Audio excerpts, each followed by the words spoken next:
অদম্য টি-20 কাপের প্রথম ম্যাচে সহজ জয় পেয়েছে ধূমকেতু। দুরন্তকে 6 উইকেটের ব্যবধানে হারিয়েছে লিটন কুমার দাসের দল। ম্যাচে আগে ব্যাট করে দুরন্ত তোলে 143 রান।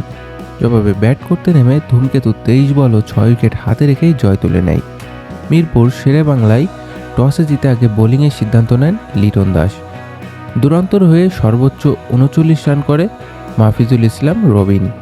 অধিনায়ক আকবর আলী 10 বলে 18 রান করেন, আর এস.এম. মেহরাব যোগ করেন 15 রান। ধূমকেতুর হয়ে দুর্দান্ত বোলিং করেন রিশাদ হোসেন, 4 ওভারে 21 রান দিয়ে নিয়েছেন 3টি উইকেট। এছাড়া শরীফুল ইসলাম ও তানজিম হাসান সাকিব নেন 2টি করে উইকেট। রান তারায় শুরুতেই ঝড় তোলেন তানজিদ হাসান তামিম ও সাইফ হাসান। তামিম 8 বলে 17 রান করে ফিরলেও সাইফ খেলেন 30 বলে 50 রানের ইনিংস।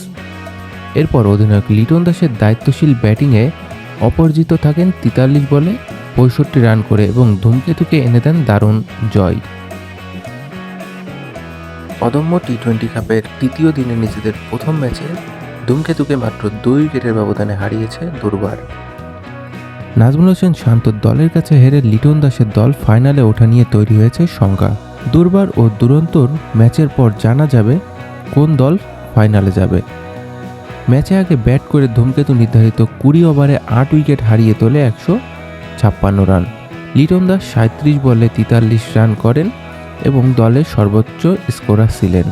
শেষ দিকে মেহেদী হাসানের অপরাজিত 31 রান করেন এবং শামীম হোসেন পাটোয়ারি খেলেন 8 বলে 17 রানের ক্যামিও।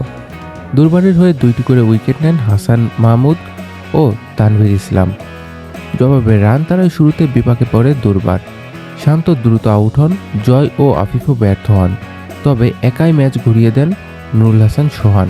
অবিশ্বাস্য ব্যাটিংয়ে তিনি 44 বলে করেন 76 রান এবং শেষ ওভারে নাটকীয়তায় দুর্বার 2 উইকেট হাতে রেখেই জয় তুলে নেয়।